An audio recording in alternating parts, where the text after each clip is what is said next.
Certains ont tué par plaisir, d'autres par vengeance. Tous ont marqué à jamais l'histoire de leur continent. Aujourd'hui, on plonge dans l'esprit des tueurs en série les plus célèbres du monde, un par continent.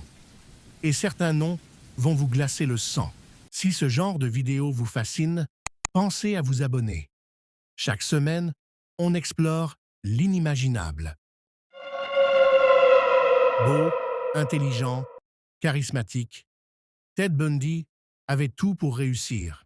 Pourtant, entre 1974 et 1978, il a assassiné plus de 30 femmes à travers plusieurs États. Il utilisait souvent un plâtre ou des béquilles pour feindre une blessure, avant de kidnapper ses victimes. Ce qui choque encore aujourd'hui, c'est son sang-froid.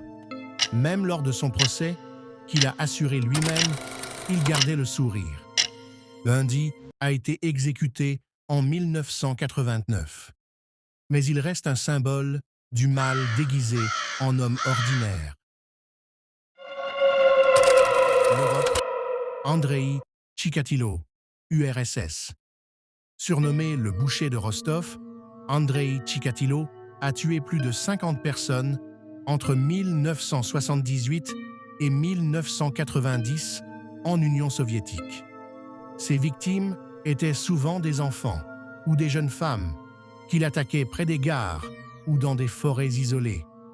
Ce qui rend l'affaire encore plus terrifiante, la police a arrêté le mauvais homme et l'a même exécuté pendant que Chikatilo continuait à tuer. Asie, Tsutomu Miyazaki, Japon.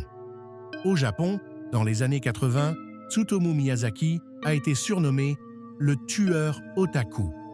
Il a assassiné 4 petites filles et commis des actes horribles, allant jusqu'à envoyer des lettres aux familles. Rejeté par la société, isolé, obsédé par l'horreur et les mangas, Miyazaki est un exemple macabre de ce que l'isolement social peut engendrer. Afrique. Moses Sitole, Afrique du Sud. Moses Sitole est l'un des pires tueurs en série du continent africain. Actif dans les années 90, il a assassiné au moins 38 femmes en Afrique du Sud.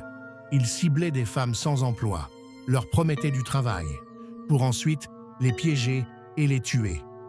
Sa condamnation, 2410 ans de prison.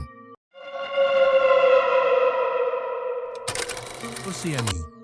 Ivan Mila, Australie. Dans les années 1990, Ivan Mila a terrorisé l'Australie. Ce chauffeur routier a assassiné au moins 7 jeunes backpackers sur la route, souvent dans des zones reculées. Il les ligotait, torturait, puis tuait, toujours avec une froide précision. L'affaire a inspiré le film d'horreur Wolf Creek. Et pourtant, la vraie histoire est encore plus terrifiante. Amérique du Sud. Pedro Alonso Lopez, Colombie, Équateur, Pérou. Pedro Alonso Lopez, surnommé le monstre des Andes, est considéré comme l'un des plus grands tueurs en série de l'histoire. Il aurait assassiné plus de 300 jeunes filles à travers la Colombie, l'Équateur et le Pérou. Le plus choquant, il a été libéré après 14 ans de prison. Et personne ne sait où il est aujourd'hui. Se cache l'horreur la plus absolue. Et pourtant, ils ont tous vécu parmi nous, parfois même sans éveiller le moindre soupçon. Que penser de cette noirceur humaine? Est-elle en chacun de nous ou le fruit d'une société brisée? Merci d'avoir regardé cette vidéo jusqu'au bout. Si elle vous a marqué, laissez un commentaire avec le nom du tueur qui vous a le plus choqué. Et si vous aimez les enquêtes profondes, abonnez-vous. Vous n'êtes pas au bout de vos surprises.